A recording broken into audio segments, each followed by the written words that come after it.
You're right. That intro is way better, Joey. I like it better. Yeah, Okay. yeah, yeah. We're keeping it.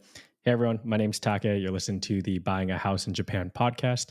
Joey and I, we bought a house down in southern Japan last year, an abandoned house. Since then, we've been on this journey and have some exciting updates, hopefully today for you. What's up, everybody? What's up? Joey, unfortunately, the last podcast we recorded in person in Santa Cruz, the roadcaster messed it up. It doesn't sound good. So we're re-recording it, but with updates. Okay. How did it sound? What was wrong with the I quality? your mic was messed up, it sounded like. I think there were some times where I forgot to speak in the mic for whatever reason. I was like leaned back in the chair, not Yeah. directed at the mic. Could have been human error.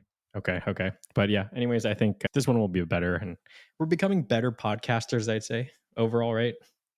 Yeah, it's gonna be. We'll look back in 5 years and cringe at our early content. It's okay. I think I look back and cringe at everything I did. Anything in my 20s or even as a kid, I was like, what the hell? What did we speak about last podcast? Our property we just put an offer on. Before jumping into it, I think I made a decision, Joey. I think we make podcasts either 20 minutes or 1 hour. I feel like we've been jumping in between. So I'm going to propose a 20-minute podcast today. Okay. Okay. So since the last time we updated you guys, this is going to be another Dear Diary series. We have put an offer on a property in Tokyo. Get the air horns out. A little late, but we're excited. Joey, tell us a little bit about the property. You saw it in person last week? Yeah, I went to go check it out. I checked out 2 properties while I was in Tokyo. First one had holes in the roof, holes in the walls, like a real barn. So we passed on that one. Second property, also in West Tokyo on a different train line, the KO line. This one, the other one was on the Chuo line. Yeah, this property looked really good on the inside. It's immediately livable, is the main thing I would say. And that was my main takeaway there. There are definitely issues that we'll talk about, but very clean on the inside. Mhm. New tatami upstairs, new floors downstairs. Looked like shower was new. The big difference between the first property, the Beppu house, and this one is that we could immediately, I would say, live in this Tokyo property, whereas the Beppu one, first thing we did was bed bug killer and that kind of stuff. So yeah, this property doesn't require that type of thing. Yeah, so this property we are buying near our where we studied abroad. So we studied abroad, or I studied abroad for a year. Joey was there for 4 years at a university called International Christian University. Ironic, not a lot of Christian people go to the university, but it was we have fond memories of the spot. And with that, we know the area a little bit better. And I think a lot of people give that real estate advice of invest in your own backyard. And I'd say this is a area where we at least know better than the rest of Tokyo, right? Yeah, although the barn property, the one with the holes in the roof and the walls, we knew that area super. That was like a Yeah. 5-minute walk from the university. This one is not quite a 5-minute walk from the university, but generally the same area. We can take a bus to all the same spots that we used to go to, Kichijoji, et cetera, Kashira Park. Mm-hmm. Our Beppu spot is not done yet. So it's still mid construction. Of course, construction is going way slower than we hoped. I guess people are probably listening and being like, why, Joey, why are we trying to buy something in Tokyo? Yeah, we were looking to. So a few different reasons actually. So one of the reasons is office. I think we mentioned this in when we interviewed Rob Arimoto at Shimax Legal. If you're trying to start a business in Tokyo and you eventually want to apply for a business manager visa, your business needs a physical office. So that's one of the reasons we were looking at additional property. And first we started looking in Shizuoka, and then we started realizing that, hey, we spent a bunch of time in Tokyo last year setting things up, seeing friends. We have a ton of business connections in Tokyo. Our Shiho Shoshi is there, our accounting company is there, the JREP conference is there. So last year, just in the process of buying the house in Beppu, we spent a significant amount of time in Tokyo doing real mission critical things. Mm-hmm. So when we started thinking about the business manager visa and, oh, this is going to require an office, at first we found a really cool property in Shizuoka, but 36 Matsuzaki, rest in peace. it was very cool. It was like an abandoned hardware store.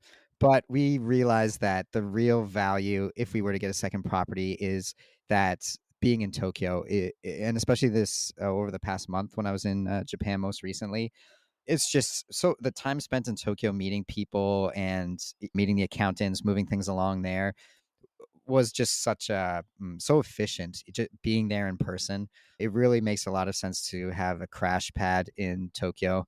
And so we're looking for something cheap, something we can crash in while we're there. I was stayed in a hotel this time around in Kabukicho. That was a really tiny hotel room, and I was sharing it with my friend. And it's just not a great experience to be in a hotel room for all that stuff. The biggest reason is that I find is that you don't hang out in the hotel room. You leave in the morning and then you come back in the evening because there's nothing to do in your hotel room and hang out. So when I did get down to Beppu for a little bit to see the house and register a car, it was just nice having space. I had a bunch of work to do when I was down there as well, but having the space in your house and being able to just sit on the couch and relax in the mornings was a great experience. Much more nice to work in that kind of environment. I think at the core of it, we just need a Tokyo home base. And I think Tokyo is more the big leagues. We've discussed it before on this pod, but Tokyo is one of the few areas in Japan that does not depreciate. So with that, the prices are, I'd say, 2 to 3 times higher for the same thing in another prefecture that's a little bit less populated. But totally agree with Joey. I've been to Japan and stayed in Tokyo at Airbnbs, friends' couches. It's been You constantly. slept on the floor once. That was I was rough. there. Rough. I'm gonna The call air that mattress Taylor. deflated That was like halfway through sleeping the straight night. on the floor. I wake up and you're literally sleeping on a hardwood floor. Okay, never again, or hopefully never again. So we have done a friends and family kind of funding round and pulled some money together. So we're gonna try to shoot the shot at this spot in Tokyo. We're calling it in, what are we calling it? So the area it's in is in Karasuyama, which is west of Tokyo. I think from door to door, it takes us 40 minutes to get to Shinjuku Station or Shibuya Station. I forgot which one. So pretty good location. But Joey, tell us a little bit about the area from what you saw. Yeah, the train station's called Chitose Karasui. Literally, the characters mean thousand age bird mountain, but the way bird is said is karasu, which is crow. So 1,000-year-old crow mountain is the Crow literal Mountain, translation baby. of the train station. Yeah, so we're throwing around some working titles, something around Crow Mountain, 1,000-year-old crow. We've been calling our property in Eppu G Lux or J Lux, just as a short form. So recently, when we've been talking about this, messaging each other, we've been calling it C Lux, which is like our working short form term for I the mean, house. C Lux Crow Lux, baby. or Crow Lux. Yeah, actually maybe Crow Lux is easier to say than C Lux. Yeah, even rewinding further. So Joey and I started this adventure so my fiance is from Montenegro. We bought a small investment property there. The building name was called Mazzalina Lux. So Right. unfortunately, my girlfriend at the time, or fiance, she was unable to go set this Airbnb up. That was the mission. So I was like, Joey, need your help. So it all started at Mazzalina Lux. We were on like the top floor of this empty pool when we were like, let's buy a house in Japan. That's the origin story. Mazzalina Lux, J Lux, and now hopefully C Lux.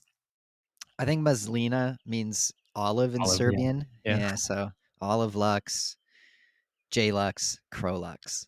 I also set up an Airbnb in the meantime, somewhere in there in Oahu called Nihao Lux. So give it a look.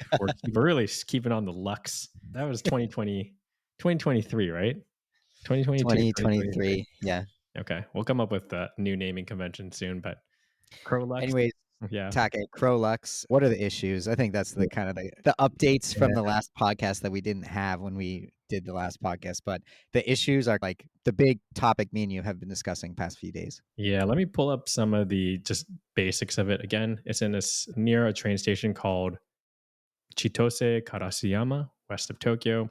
It's about a 20-minute walk to the station, I believe. So just here are some details. And I'll actually put the listing in our Spotify description.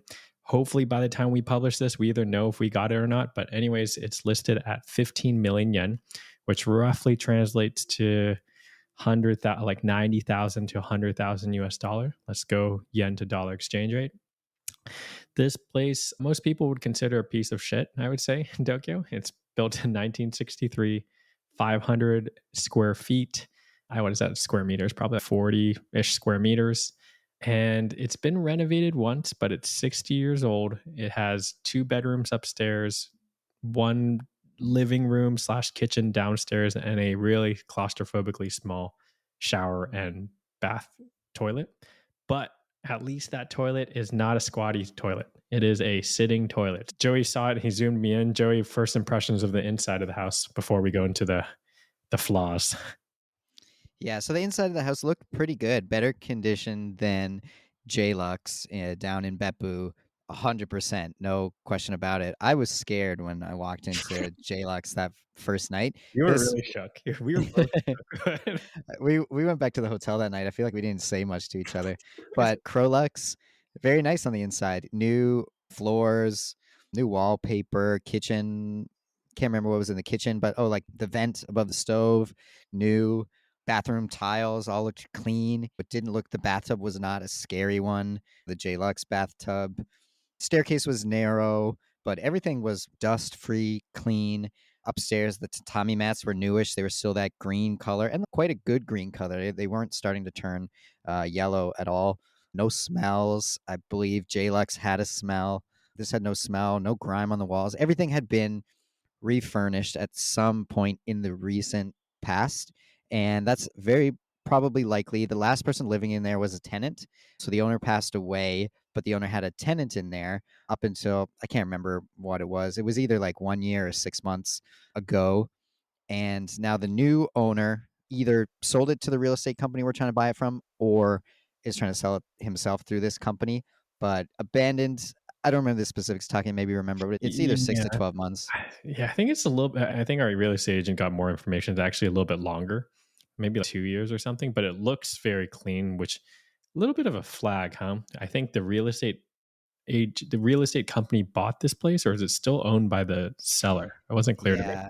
So when we get into the issues, we can talk about why it might be a little bit of a red flag that it's so clean in there. Trying to, when I bought my Forerunner, actually, we've been comparing this property a little bit to my old 1994 Forerunner, but the guy had it detailed. The carpets looked clean. It smelled good on the inside. He had some nice dangly thing from the rearview mirror. And I was so my Forerunner ended up having a ton of problems, still does, but it got suckered in by just how clean the Forerunner was. He had got it professionally detailed before he tried to sell it.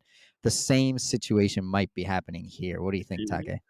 Geez, before we let the Forerunner analogy go, Joey was staying with me in Hawaii for a couple months, and I remember you just getting back with the Forerunner, and your girlfriend at the time was like, "It stalled at every light on the way back home." Yeah, that was bad. I had to have my foot on the brake, but also pump the gas to just keep the engine running at like a Uh, stop sign or red light. Yeah, I okay. got it back though. Yeah, I can talk about the Forerunner a long time, but Yeah, I think there's a lot of parallels with the Forerunner here. But when we were on the call, it looked really good. And I remember our real estate agent being like, "Whoa, this is better than I expected." I was like, "Okay, this is it's priced at under 100K in Tokyo. Looks immediately livable." That was like the same. That was a question I asked Joey like 10 times because we're not. I don't want to deal with a Jisoji Lux abandoned house cleaning situation if I can avoid it. So Joey did say it is livable, right? From what you could perceive. 100%. Okay. Fast forwarding, other considerations here. It's like it's really tucked in entranceway. We weren't sure where we could park bikes, but those were small things. We saw the roof look pretty good. Our intent for this is to use it as like a home base when we live there, maybe Airbnb it. But overall, we had decided let's send it. Like this looks good. We had let our real estate agent know that let's go ahead and proceed at an offer for actually full price. So 15 million yen. We thought that this was very competitive. It has been on the market for about 12 days to our knowledge. So we're as the owners of Akiya, we take a look at this data first, which is a pro tip. If you are a subscriber, take a look at how many views. This property had been viewed 0 times on Akiya. So we felt a little bit of urgency to like, let's get this offer in there. What happened next, Joey? Everything was moving very quickly. We're working with Add Value real estate agency based in Tokyo, Gotanda, and they move very quickly, which is very nice. What did happen next? We scheduled building inspection is the next Yeah. thing, Actually, right? I was like full send it, like Joey, let's just get this. And one of the flags actually when you were there is you guys lifted up the floorboards. So in Japan, a lot of these first floors are elevated by a couple inches, maybe half a foot. We had a clue Yeah. as to the issues. And I was like, Joey, let's get it. And I sensed a little hesitancy from you. And what did you say? So, well, we pulled up the floor. Let me talk about the pulling up the floors. So we pulled up the floors, me and the real estate agent, and in Japanese homes of this age, there's no concrete slab underneath on the final bottom floor that the frame rests on. It's built up on these short little pillars that have a small concrete footing, but it's really just a dirt floor underneath the floor that you walk on. So Japanese home, in that you step inside the entranceway, the genkan, and then you step up about maybe just under a foot, just under 12 inches up to the where the actual floor level is. So the floor level is raised above the surrounding ground outside. And there's usually a little hatch that you can open, usually in the kitchen. This house has two, one in the downstairs living room area and one in the kitchen. Those rooms are right next to each other, and both rooms have a little hatch that you can look at that crawl space underneath the floor. So you get about, in Jisoji, we have a little bit more room. It's about 2 to 3 feet at Jisoji. In this house, it was about a foot and a half, the crawl space. And so we decided to take a look at the crawl space. I wasn't sure what I was looking for, maybe cracks in cement or in the footings. I guess I was looking for when I first opened it up. So I wasn't quite sure what I was looking for. But as soon as I stuck my head down there, the first thing I realized was it was very moist. Like the humidity was high in that crawl space. Yeah. Looked around, didn't see too much in terms of cracked footings or anything like that. But again, humidity was high. And I started taking a look at the wooden pillars that the house rests on. So let me just describe it quickly one more time. The floor and the whole frame of the house is supported by these pillars. I don't know how many there are in underneath the floor in one room. Let's say there's 6 to 8 of them, of these little pillars. It's a vertical, like 4x4 piece of wood that rests on, sometimes it's really just like a cinder blocky looking concrete footing that's half buried in the ground. And I could see that the bottom 4 inches of those pillars were soaked in water. Oh, So the water had been weeping up the wood to about 4 inches in height. And yeah, I don't know. We've got pictures. Maybe we make that the thumbnail. I'm not sure. yeah. But yeah, which makes me think, okay, high moisture in that room. It's weeping up, which is interesting, which means like the dirt is wet. It doesn't make me think that the moisture, there's just a high concentration of moisture where if it was just a high concentration of moisture in the air, I would expect that the wood would be consistently wet everywhere. But really, it was weeping up from the ground into these pillars. So that's where we left it. And I went home and I told you, Take, I was like, Yeah. immediately livable kind of thing. Only one concern is the moisture. So my main thought was rot. My parents have this cabin in Nova Scotia, and one of the walls there, again, problems with moisture and just rotting. A lot of the structural aspects of this one portion of the wall has almost completely rotted away, and it needs to be replaced very soon. So that's what I was thinking. These wet wood structural supports rot. This could be a real liability? Totally. With that feedback, we decided to hire a home inspection. The home inspection was organized by our real estate agent. This cost us around $800, I think, with the exchange rate. He actually organized it really fast. Shout out to Yoshi-san at Added Value. He did it during Golden Week, which is a huge task. This entire Japan is like shut down during this weekend. This guy somehow did it. So we got our home inspection yesterday, and it was damning to say the least. Like, Perfect timing. we got the home inspection back. So the three big things that were wrong. First, the house was not level. This isn't a huge issue. It sounds like somewhere between 1960 and now they extended the house, so it's a little bit droopy. But he said, the home inspector said, we could fix this. This isn't insurmountable. The second one is we cannot minpaku it or Airbnb it. So in the city of Setagaya, you can only Airbnb on Saturday, Sunday to Monday. So 2 nights or basically weekends, which is less than ideal, but also not a deal breaker. This is supposed to be for our personal, like our personal home base. But the worst part, as Joey saw, this could be a lemon. We got the home inspector to take a look at the pillars. He did like this moisture test, and he was like, some pillars were 20% moisture, which is normal, and then some were 90%. So, Joey, you nailed it with the moisture. He also found that there are termites, there is rot, there is mold, and we're like, okay.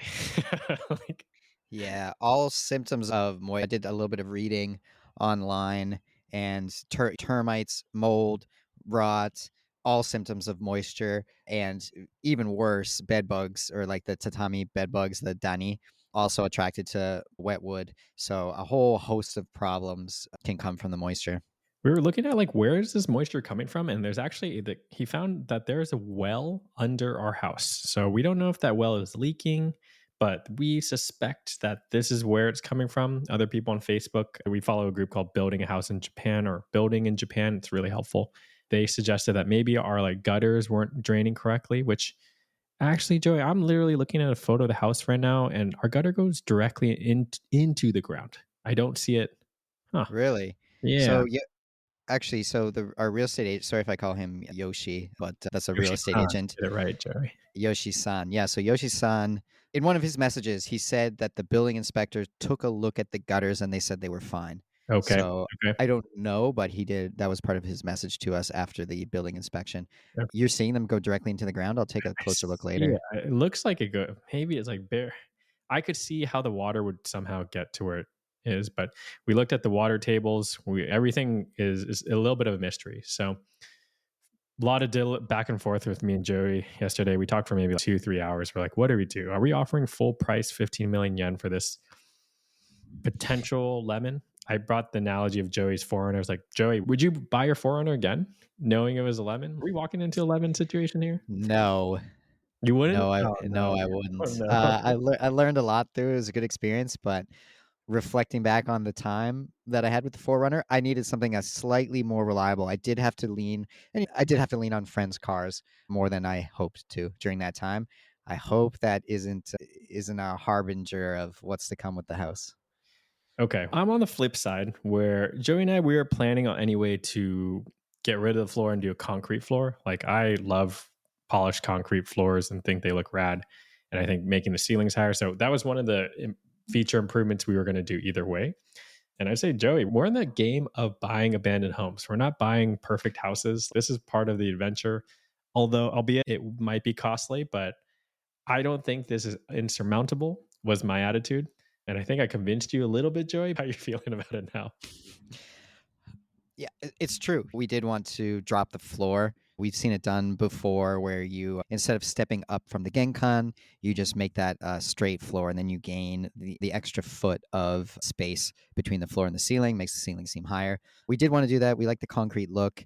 It does force us to make that happen and tackle the floor. I guess like I'm still thinking in my head where, so one of can't remember if we mentioned this, but the well is under the living room. The pillars with the highest moisture content were in the kitchen. So Yeah. that's a little bit of a head scratcher as well. It's wicking up from the ground. So it's the ground that's moist. There's got to be a leak somewhere. I really have no idea how hard it is to track down plumbing leaks with city pipes. Yeah. Maybe it's a city leak. If Maybe it's house plumbing.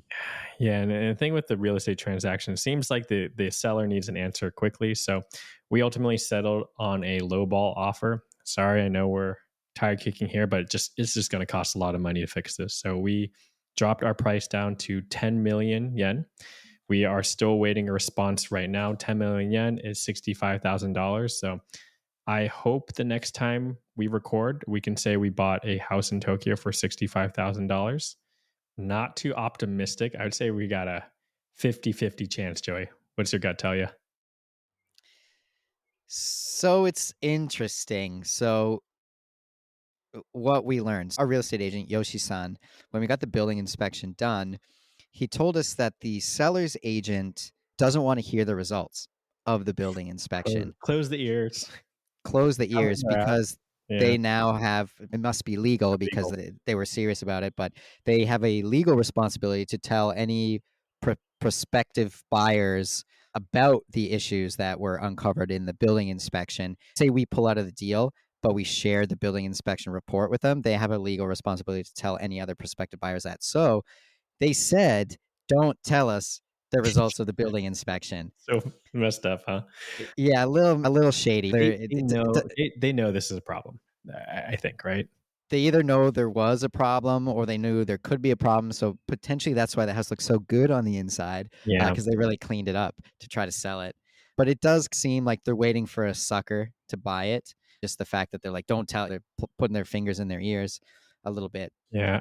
When we talked to Yoshi-san about the 10 million offer as opposed to 15 million yen, he was like, it could be a little bit difficult to negotiate with the seller and the real estate agency because they don't know the issues that we've uncovered. All we can say is that they're bad. They know. So we have a 10 million yen offer out on this house. We'll keep you guys posted. We're hitting that 20-minute point, Joey. We got to run soon. But other than that, I'm bullish. If we don't find this property, I think the gun's loaded. We're ready to go. Tokyo, here we come. Watch out. Leave everybody on a cliffhanger. Yep. Who knows? We'll update you next time. All right, cool.